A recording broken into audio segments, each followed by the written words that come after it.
What happens when trust becomes the ultimate test? Victoria Sterling, a brilliant billionaire CEO, has built her empire through careful calculation and protective walls. Scarred by countless betrayals, she devises the ultimate test for her new assistant Marcus Rivera, pretending to need a wheelchair to see how he'll treat someone he perceives as vulnerable, but Marcus carries his own devastating secrets. Hello, beautiful souls. Tonight's story will take you on a journey where hearts are tested and destinies collide. So, let's begin this tale together. The morning fog clung to the windows of Sterling tower-like secrets pressed against glass. Victoria Sterling adjusted the wheels of her wheelchair one final time, her emerald eyes studying her reflection in the polished mahogany of her executive desk. 43 floors below, San Francisco hummed with the energy of ambition and broken dreams. She had built Sterling Technologies from nothing into a billion-dollar empire, brick by bloody brick, betrayal by betrayal. Success had carved her heart hollow, teaching her that people wore masks as naturally as breathing. Today, she would test whether her newest employee deserved the truth or just another performance. The intercom crackled. "Miss Sterling, your new assistant is here? Send him up." Victoria positioned herself naturally in the wheelchair, muscle memory guiding movements she had practiced for weeks. The deception felt like armor now, protective and suffocating in equal measure. The elevator chimed, footsteps approached, confident and measured. Victoria's pulse quickened. She prepared for the familiar dance of pity and patronization that always followed first meetings. A soft knock. "Come in." And the door opened to reveal a man in his early 30s, tall with dark hair and storm gray, eyes that seemed to hold their own collection of secrets. Marcus Rivera wore a charcoal suit that spoke of careful investment rather than careless wealth. He stepped into the office with quiet confidence, his gaze taking in the space before settling on her face. How? Victoria waited for the moment that always came. Slight widening of eyes, the uncomfortable pause, the shift in posture that signaled the beginning of careful, condescending treatment. Instead, Marcus approached with the same steady composure he had entered with. His eyes met hers directly, without the darting glances or excessive sympathy she had grown to expect. "Good morning, Miss Sterling," he said, extending his hand. "Marcus Rivera, thank you for this opportunity." His handshake was firm, his voice steady, no change in tone, no visible pity. Victoria felt a flutter of something she had forgotten existed. Genuine curiosity about another human being. Welcome to Sterling Technologies, Marcus. He settled into the chair across from her desk, pulling out a leather portfolio with movements that suggested efficiency born of necessity rather than privilege. "I've reviewed your schedule for the week. The board presentation on Thursday appears to be critical for quarterly approval." "That's correct. How do you suggest we prepare?" "Individual prep sessions with each department head," Marcus replied without hesitation. "Address concerns privately before the formal presentation. I can also prepare contingency materials and ensure all technical systems are tested in advance." The conversation flowed like water finding its level. Victoria found herself genuinely engaged, impressed by his strategic thinking and attention to detail. More importantly, she noticed what wasn't happening. No hovering, no speaking in the elevated tone, people unconsciously adopted around disability, no offers of unnecessary assistance. "Marcus, I have a meeting in conference room B. Would you mind walking with me to review the agenda?" "Of course." She maneuvered the wheelchair toward the door, hyper-aware of his response. Many people rushed to push without being asked or hovered anxiously as if expecting her to struggle. Marcus simply walked alongside her, matching her pace naturally, while continuing their discussion of meeting logistics. In the conference room, Victoria watched him integrate seamlessly with her development team. When lead engineer Sarah Martinez raised concerns about deployment timelines, Marcus asked intelligent questions that demonstrated both technical understanding and business acumen. "The timeline seems aggressive," he observed. "Have we considered the impact of market saturation on user adoption rates?" The question sparked exactly the kind of strategic discussion Victoria valued. She felt her respect for him growing along with something more dangerous: trust. As they returned to her office, Facilities manager David Kim approached with the overly careful tone she had grown to despise. "Miss Sterling, I hope everything is comfortable for you. Please let me know if you need any accommodations." Victoria waited for Marcus to join in the excessive concern or add his own offers of help. Instead, he smiled politely and continued walking, treating the interaction as nothing more than normal workplace courtesy. Back in her office, Marcus began organizing his workspace with remarkable efficiency. His movements suggested someone accustomed to making the most of limited resources, someone who understood the weight of responsibility. "Miss Sterling," he said as noon approached, "would you like me to order lunch for our afternoon session? I noticed you have back-to-back meetings until 5. Victoria paused, realizing she hadn't considered the practical aspects of maintaining her deception through meals. So that would be helpful. "What do you recommend?" There's a Mediterranean place nearby with excellent healthy options. They also accommodate any dietary restrictions if you have preferences. When lunch arrived, Marcus had thoughtfully arranged the options on the small conference table near the windows, adding a simple vase of white roses that somehow transformed the corporate space into something almost warm. "This is lovely," Victoria said, genuinely moved by the attention to detail. "I believe environment affects productivity," Marcus replied. But something in his voice made her look at him more carefully. For just a moment, his carefully maintained professional mask slipped, revealing something raw and desperate underneath. Pain, she realized, the kind that carved itself into bone and stayed there. "Marcus," she said softly, "are you all right?" He looked up sharply, and in that instant, she saw him truly see her. Not the wheelchair, not the disability, not the wealth or power. Her. "I'm fine, Miss Sterling, just grateful for this opportunity." But his hands trembled almost imperceptibly as he reached for his water glass. And Victoria realized with startling clarity that Marcus Rivera was running from something just as dangerous as what she was running toward. "Call me Victoria," she said, the words slipping out before she could stop them. Smiled then, a real smile that reached his eyes and made her heart stutter in ways she had forgotten were possible. "Victoria," he repeated, her name sounding different in his voice. "I have a feeling this is going to be an interesting partnership." Outside the windows, storm clouds gathered over San Francisco Bay. Victoria couldn't shake the feeling that everything in her carefully controlled world was about to change forever. 3 weeks into their working relationship, Victoria found herself looking forward to Monday mornings for the first time in years. Marcus had transformed her chaotic schedule into something resembling order. But more than that, he had brought something she hadn't realized she was missing: genuine conversation. "The Morrison contract is proving more complex than anticipated," Marcus said, standing beside her desk as rain painted abstract patterns on the floor-to-ceiling windows. "Their legal team is pushing for clauses that could compromise our intellectual property." Victoria studied the documents he had prepared, acutely aware of how he positioned himself during their discussions, not hovering, not kneeling to her eye. Level like so many others did, but simply present in the way that suggested he saw her as an equal. "What's your assessment?" "They're testing boundaries," he replied, his gray eyes sharp with analysis. "The question is whether they're doing it out of standard negotiation tactics or genuine concern about partnering with us." "What makes you think it might be concern?" Marcus hesitated, a shadow crossing his features. "Experience with people who smile while sharpening knives behind their backs." The bitterness in his voice made Victoria look up sharply. In the weeks they had worked together, she had caught glimpses of the pain he carried, but he had never let her see this much of it. "Marcus, what happened to you?"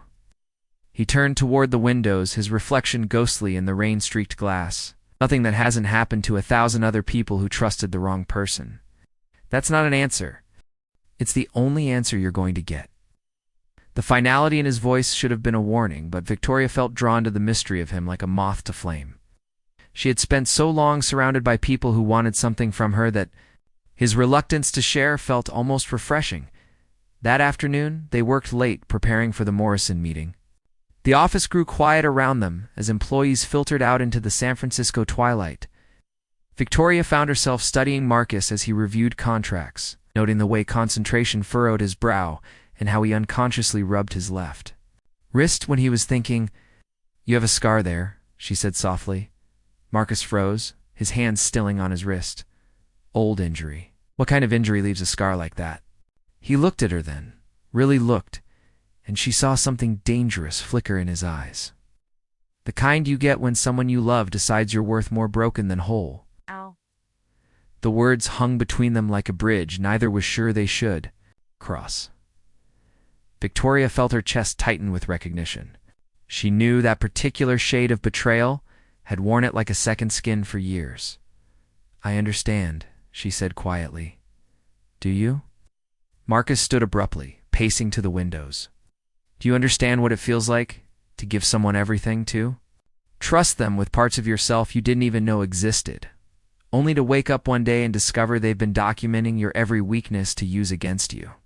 Victoria's breath caught. "Yes," she whispered. "I do." He turned, surprised by the certainty in her voice. In the dim office lighting, with the city sprawling below them like a circuit board of dreams and disappointments, they looked at each other across the space between their respective wheelchairs and walls. "My ex-wife," Marcus continued, his voice raw. "Alina. She was a journalist. I thought she loved me. Turns out she loved the story. I could give her more." "What story?" Marcus laughed, but there was no humor in it.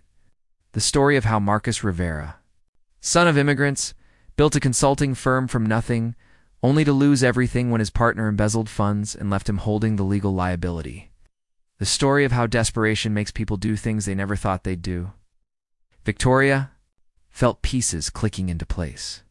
"That's why you're so good at reading people's motivations. Hard-earned skill." He moved closer, and Victoria caught the scent of his cologne mixed with something more elemental.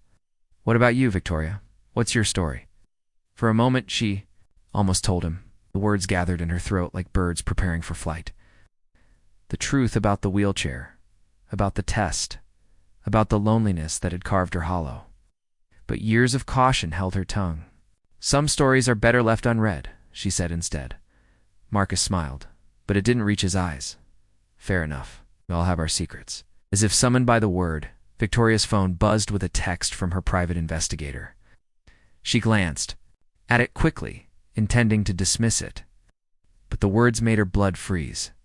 Subject: Marcus Rivera. Additional information discovered. Previous employment history contains discrepancies. Recommend immediate meeting. Victoria's hands trembled as she set the phone down. Marcus was gathering his things, preparing to leave, and she watched him with new eyes. Had his pain been real, or was he just another actor in her life, playing a role designed to get close to her? "Victoria?" Marcus paused at her desk, concern evident in his voice. "You look pale. Are you all right?" She forced a smile, the same mask she had worn for years sliding back into place. "Just tired. Thank you for staying late, of course. Get some rest." He hesitated at the door. "For what it's worth, I'm glad we can be honest with each other." After he left, Victoria sat alone in her office, surrounded by the ghosts of good intentions and broken trust. The city lights blurred through her tears as she realized she was falling for someone who might be just another beautiful lie. But even as doubt poisoned her thoughts, she couldn't forget the look in his eyes when he talked about betrayal.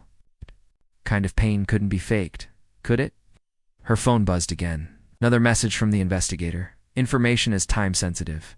Marcus Rivera may not be who he claims to be. Victoria stared at the message until the words blurred, wondering if she had finally found someone who could see past her defenses, or if she had simply found someone skilled enough to climb over them. Investigator's office smelled like stale coffee and broken promises. Victoria sat across from Patricia Hayes, a woman whose sharp eyes had excavated secrets for 3 decades. Watching her flip through a manila folder that felt heavy as a gravestone, "Marcus Rivera," Patricia began, her voice clinical. "Previous employment history shows significant gaps." Victoria's chest tightened. What kind of gaps? The consulting firm he claimed to own? Dissolved 2 years ago, but not because of embezzlement, because it never generated enough revenue to sustain operations. Patricia pulled out a photograph. This Alina Martinez he mentioned as his ex-wife. Yes, she exists, but they were never married. She's a freelance journalist who wrote one article about failed startups, They dated for 6 months. Patricia's eyes softened slightly. Victoria, I think this man is running a long con. The words hit Victoria like physical blows. She thought of Marcus's hand trembling as he reached for his water glass. The way pain had flickered across his features when he talked about betrayal. Had it all been performance? There's more, Patricia continued. His current financial situation is desperate. Credit cards maxed out, behind on rent for his studio apartment in Oakland. He applied for over 200 jobs in the past year before landing the position with you. Victoria stared at the documents, feeling the wall she had built around her. Heart calcify into something harder than stone, so he's after my money. It's the most logical conclusion. That evening, Victoria returned to her penthouse, overlooking the bay. Her mind churning with betrayal and self-recrimination. She had let her guard down, allowed herself to hope that someone might see her rather than her wealth. The wheelchair felt heavier than usual as she moved through rooms that had never felt more empty. Her phone buzzed with a text from Marcus. Hope you're feeling better. See you tomorrow. She stared at the message, wondering how many layers of deception. It contained, the next morning arrived, gray and listless, fog rolling off the bay like the city's collective sighs. Marcus appeared at her office door precisely at 9, carrying 2 cups of coffee and wearing the smile that had begun to feel like home. Good morning, he said, setting her usual order on the desk. How are you feeling? Victoria studied his face, searching for cracks in the facade. I'm fine. I need to discuss the Morrison contract. Something flickered in his eyes, of course. They worked in relative silence, the easy conversation that had developed between them replaced by professional courtesy. Victoria caught Marcus glancing at her repeatedly, concern growing in his expression. Victoria, did I do something wrong? The question was so direct, so apparently genuine, that for a moment her resolve wavered. Then she remembered the investigators. Photos, the evidence of lies stacked like accusations. Why don't you tell me about your consulting firm? Marcus went very still. What about it? How exactly did your partner embezzle funds from a company that barely generated revenue? The color drained from his face. Victoria watched him realize that she knew, saw the moment when his carefully constructed story began to crumble. Victoria, I can explain. Can you? Because right now, it seems like everything you've told me has been a lie. Marcus stood abruptly, pacing to the windows. His reflection looked haunted in the glass. Not everything. Then tell me what was true. He turned to face her, and the raw pain in his eyes made her breath catch. The fact that I'm falling in love with you, that was never part of any plan?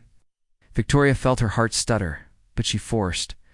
Her voice, too, remained steady. How convenient. You want the truth? Marcus's voice cracked.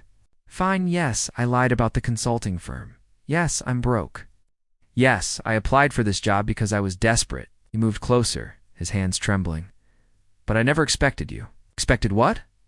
Someone who would look at me the way you do? Someone who would make me remember what it felt like to be seen as more than my failures. He knelt beside her chair, his eyes level with hers. Victoria, I know how this looks, but what I feel for you is real. For a moment, Victoria wanted nothing more than to believe him. The sincerity in his voice, the vulnerability in his posture, everything about him seemed to confirm what her heart was screaming. But her mind, sharpened by years of betrayal, held firm. Get out. Victoria, please. Get out of my office. You're fired. Marcus recoiled as if she had struck him. You're making a mistake. The mistake was trusting you in the first place. He stood slowly, his face a mask of devastation. I know you don't believe me right now, but I need you to know something.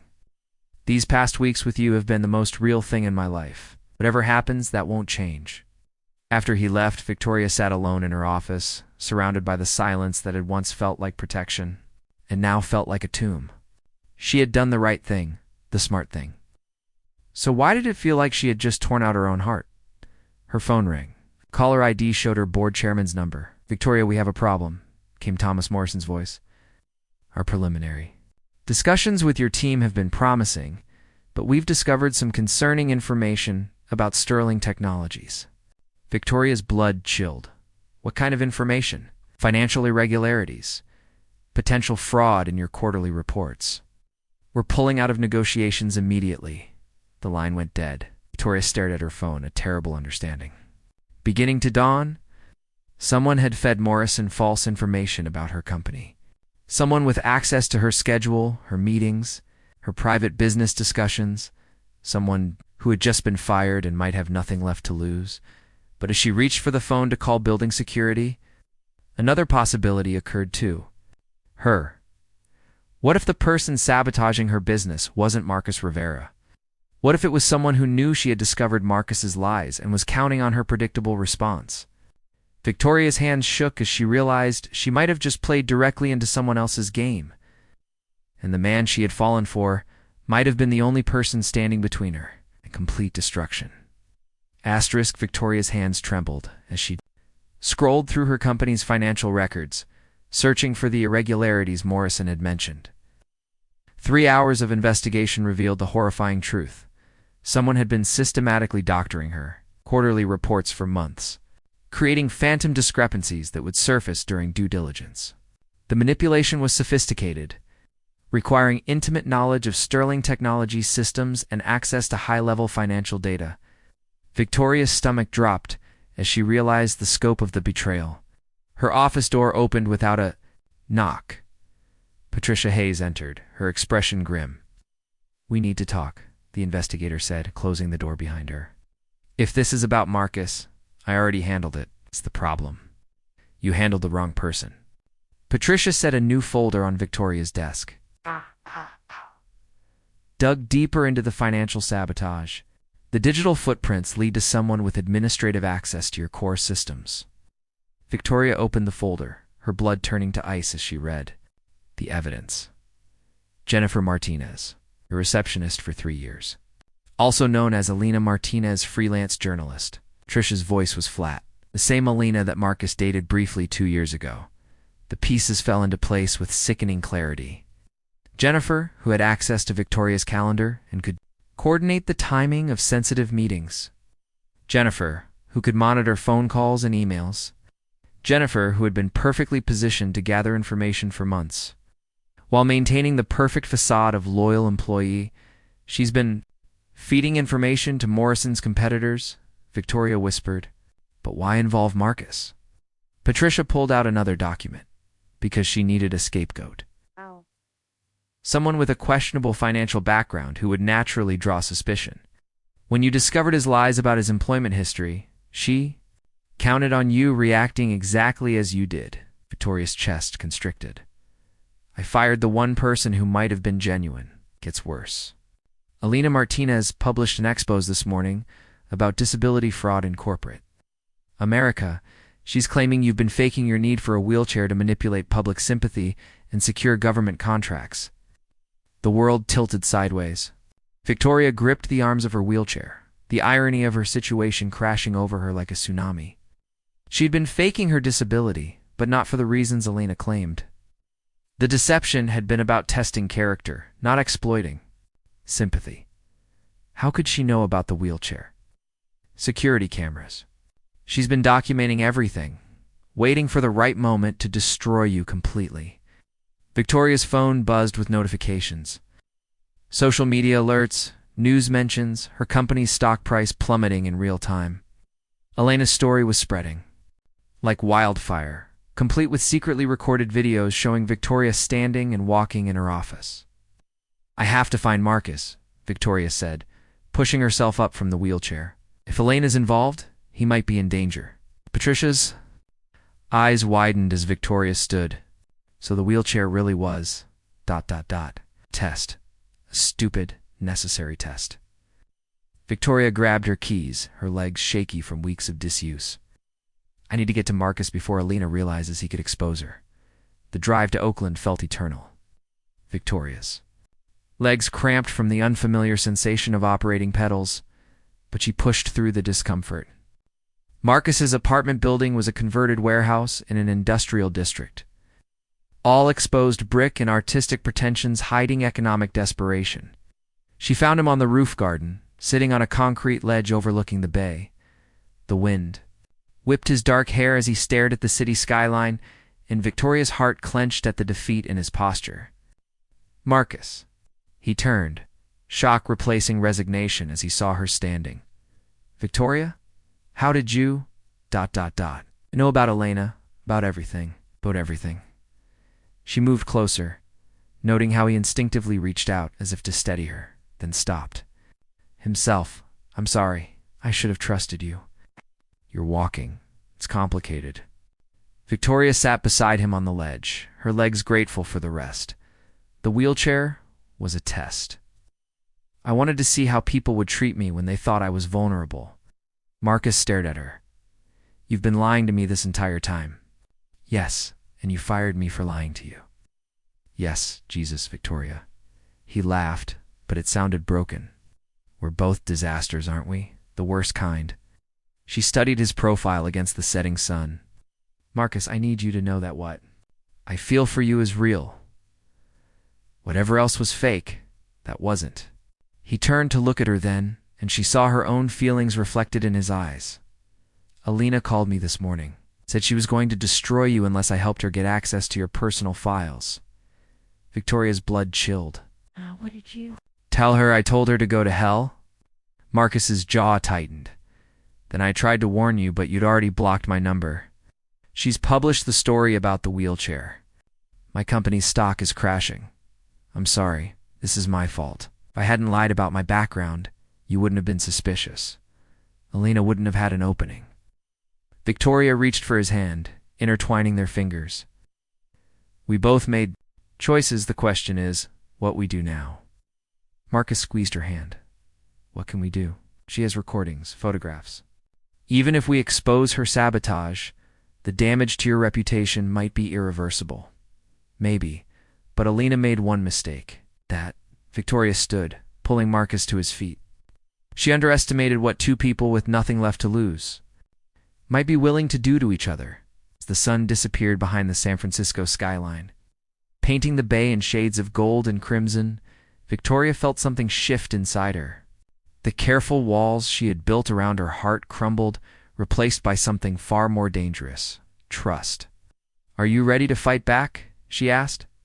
Marcus smiled, and for the first time since she had known him, it was fierce rather than careful. I thought you'd never ask. But as they walked toward the stairwell, neither of them noticed the figure in the shadows of the adjacent building. Camera in hand, documenting their reunion with the patience of a predator who knew the hunt was far from over. The Sterling Technologies boardroom had become a battlefield. Emergency session called Stock Price in Freefall, board members circling like sharks, scenting blood.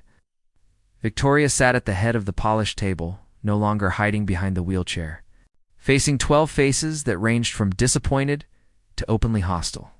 The fraud allegations are catastrophic, Chairman Robert Hayes declared, his voice cutting through the tension. Our... 3 major clients have already pulled out. The disability deception is a PR nightmare, added board member Sarah Chen. Even if the financial irregularities are resolved, public trust is shattered. Victoria had spent the night preparing for this moment, gathering evidence with Marcus's help. Elena's digital fingerprints were all over the sabotage, but proving corporate espionage wouldn't undo the damage to Victoria's reputation. Before you ask for my resignation, Victoria said, her voice steady, despite the chaos in her chest, I have something to show you. She activated the room's display system. Lena Martinez's face appeared on screen, along with financial records, documenting her systematic theft of proprietary information and her coordination with Sterling's competitors. Jennifer Martinez, who you knew as our receptionist, has been conducting corporate espionage for 18 months. The financial discrepancies in our reports were manufactured to coincide with her expose about the wheelchair. Board member Thomas Morrison leaned forward. Even if that's true, Victoria, you've still deceived everyone about your physical condition. How do we explain that to shareholders? To the public? Victoria felt the weight of their judgment, the careful distance they had maintained even during her years of successful leadership. In their eyes, she saw the same calculation she had spent her life trying to avoid: the assessment of her value based on perception rather than performance. You don't, came a voice from the doorway. Marcus entered the boardroom, carrying a leather portfolio and wearing the same determined expression Victoria had seen on the rooftop. The board members shifted uncomfortably, recognizing him as the fired assistant whose story was now tangled with their CEO's scandal. "Mr. Rivera," Chairman Hayes said coldly, "this is a closed meeting, not anymore." Marcus moved to stand beside Victoria, his presence both protective and defiant. "Information the board needs to hear." Victoria grabbed his arm. "Marcus, don't." He looked down at her, his gray eyes soft with an emotion she finally recognized as love. "Trust me." Marcus opened his portfolio and distributed copies of a document to each board member. "What you're reading is a detailed confession of my involvement in Elena Martinez's plan to destroy Sterling Technologies." Victoria's blood turned to ice. "Marcus, what are you doing?" "What I should have done from the beginning." His voice was steady, resolved. "The truth." Chairman Hayes scanned the document, his face darkening. "According to this, you were Elena's inside contact from the day you were hired?" "That's correct. Elena recruited me because of my financial desperation and my access to Victoria's schedule and private communications." Marcus's hands were steady as he spoke the words that would destroy him. "The plan was to gather intelligence while she documented the wheelchair deception, is then combine both scandals for maximum damage." Victoria stared at him in horror. "That's not true." "Marcus, tell them that's not true." He met her eyes and she saw the sacrifice he was making, written in the pain on his face. "I'm sorry, Victoria. You trusted me, and I betrayed that trust." The financial sabotage board member Chen interjected, "How were you involved?" "I provided Elena with access codes and meeting schedules. She handled the technical aspects of altering the reports." Marcus pulled out a flash drive. This contains all the evidence of my cooperation, including recorded conversations between Elena and myself. Victoria felt her world crumbling. Every moment of connection between them, every gesture of caring, every word of love had been contaminated by this revelation. "Why are you doing this?" Marcus turned to the board. "Victoria Sterling is the most brilliant CEO this company has ever had. Her deception about the wheelchair was misguided, but it came from a place of wanting to be valued for her abilities rather than judged by her circumstances." His voice strengthened. "She doesn't deserve to lose everything because I was too weak to refuse Elena's offer." Chairman Hayes studied the documents. "This confession implicates you in corporate espionage, Mr. Rivera. You're looking at serious federal charges, I know." "Marcus, stop," Victoria whispered, understanding what he was doing. "Don't do this." They knelt beside her chair, his voice dropping to a whisper only she could hear. "Someone has to pay for this. Better it's someone who actually deserves it. You don't deserve this. I lied to you from the first day. I took this job for the wrong reasons." His hand covered hers. "But falling in love with you was real. Let me do this one thing right." Victoria felt tears burning her eyes. "I won't let you destroy yourself for me. You don't have a choice." Marcus stood, addressing the board again. "Elena Martinez is currently in federal custody based on evidence I provided to the FBI this morning. Corporate espionage charges against her are substantial. However, Victoria's reputation can only be salvaged if the board understands that she was as much a victim of our deception as the company was." The boardroom fell silent. Victoria watched the faces around the table, seeing calculation replacing anger. Marcus had given them what they needed, a scapegoat, a narrative that protected their investment, while allowing them to distance themselves from the scandal. "The board will need to vote," Chairman Hayes said finally. "But given these revelations, I believe we can work with federal prosecutors to minimize damage to Sterling Technologies while ensuring appropriate consequences for those responsible." Victoria knew she had won, but the victory tasted like ash. "I need to speak with Mr. Rivera privately." The board filed out, leaving them alone in the gleaming conference room. Victoria turned to face Marcus, her heart breaking with each word she had to say. "You just confessed to crimes you didn't commit?" "I confessed to crimes I was planning to commit. The fact that I changed my mind doesn't erase the original intent. That's not how the law works, and you know it."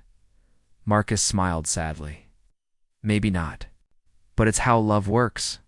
Victoria reached for him, her hands fisting in his shirt as she pulled him down to her level.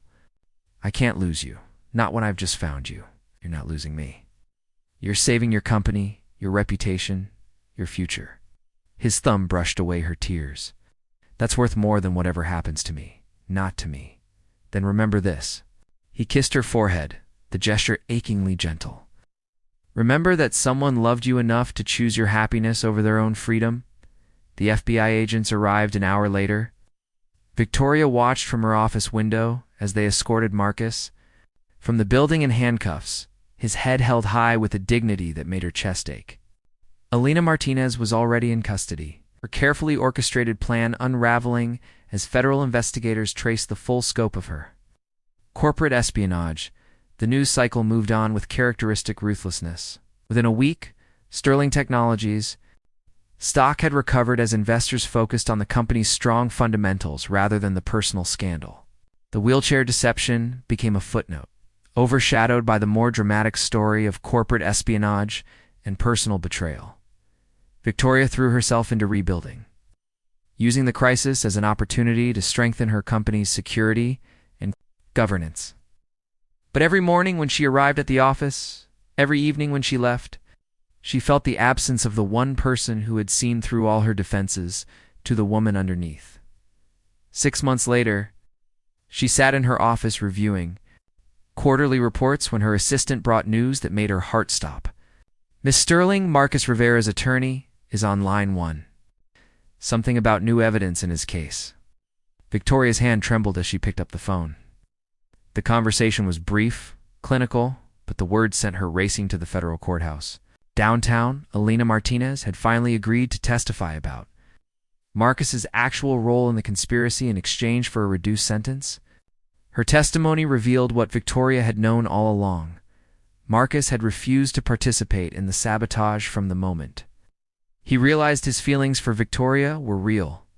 He was released that afternoon, walking out of federal detention into the San Francisco sunshine, a free man. Victoria waited for him on the courthouse steps, her heart hammering against her ribs as she watched him emerge through the heavy glass doors. He looked thinner, older, the lines around his eyes deeper from months of carrying guilt that had never been entirely his to bear.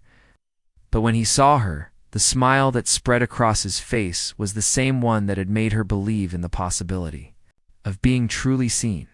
Victoria. Her name on his lips sounded like a prayer answered. "You idiot," she said, tears streaming down her face as she stood to meet him. "You beautiful, self-sacrificing idiot." Marcus reached for her, then hesitated. "Are you sure? After everything I put you through? After everything we put each other through?" Victoria closed the distance between them, her hands framing his face. "We're both disasters, remember? The question is whether we want to be disasters together." He kissed her then, there on the courthouse steps with the afternoon sun painting San Francisco gold around them. It was a kiss that tasted of forgiveness and second chances, of love that had survived betrayal and emerged stronger for having been tested. When they finally broke apart, Marcus rested his forehead against hers. "I meant what I said in that boardroom. What I feel for you is real, I know." Victoria's voice was steady now, certain. "It was real when you were broke and desperate. It was real when I was testing you with a wheelchair. And it's real now, when we finally know who we actually are. And who are we?"